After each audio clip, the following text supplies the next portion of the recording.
Gracias, Presidenta. Gracias, senador Gribaudo, de todo corazón, porque creo que ha encontrado en la definición de lo que era para la oposición Diana Conti las palabras exactas.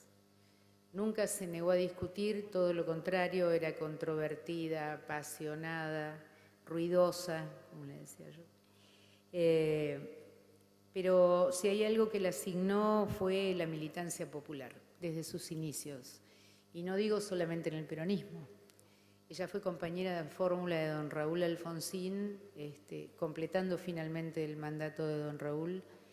Y sin embargo, aunque proveniera de ese otro espacio político o de esa otra alianza, no dudó en abrazar la causa de Néstor primero y de Cristina después, por entender que allí había una reivindicación a su lucha de tantos años, ¿no?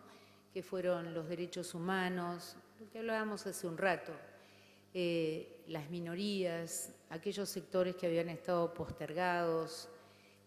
Siempre fue en defensa de ello, incluso hasta los últimos días de su vida, que ya la salud no la acompañaba, siguió desde el Comité de Prevención de la Tortura, transitando por todos los lugares donde se cometían excesos en esa materia.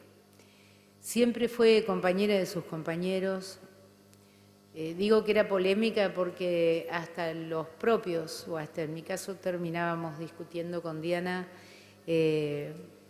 Fue la primera persona que yo escuché hablar de aquellos derechos que luego finalmente se consagraron en el gobierno de Cristina, que fueron todos los derechos de las mujeres, que fue la lucha por el cannabis para los enfermos que no tenían otra alternativa, que fue el matrimonio igualitario. Si hubo un voto transversal, justamente fue el matrimonio igualitario, derechos conquistados que no se pueden perder y que lo lograron personas como ella.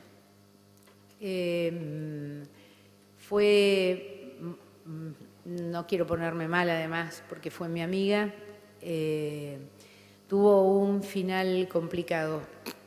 Nunca quiso entregarse a las condiciones de esa enfermedad, por lo tanto siguió trabajando hasta una semana antes. Yo creo en la política, como dijo Cristian, y creo fervientemente en los militantes políticos, provengan de donde provengan.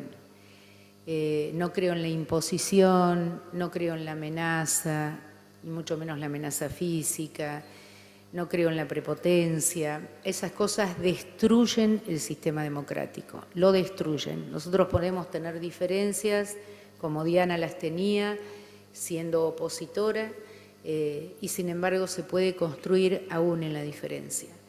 Me parece que como contracara del modelo que se intenta imponer hoy, que es bajo amenaza, hay que, y como lo dijo Gribaudo también, tenemos que ser capaces de construir un ámbito diferente para la discusión política, porque cuando ganan los otros poderes que no son los poderes del Estado y la representación de los partidos políticos, perdemos todos. Más tarde o más temprano, perdemos todos.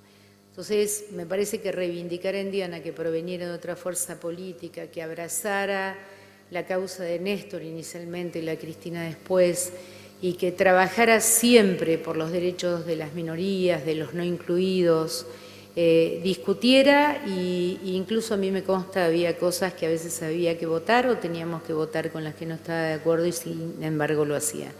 Fue un enorme ser humano.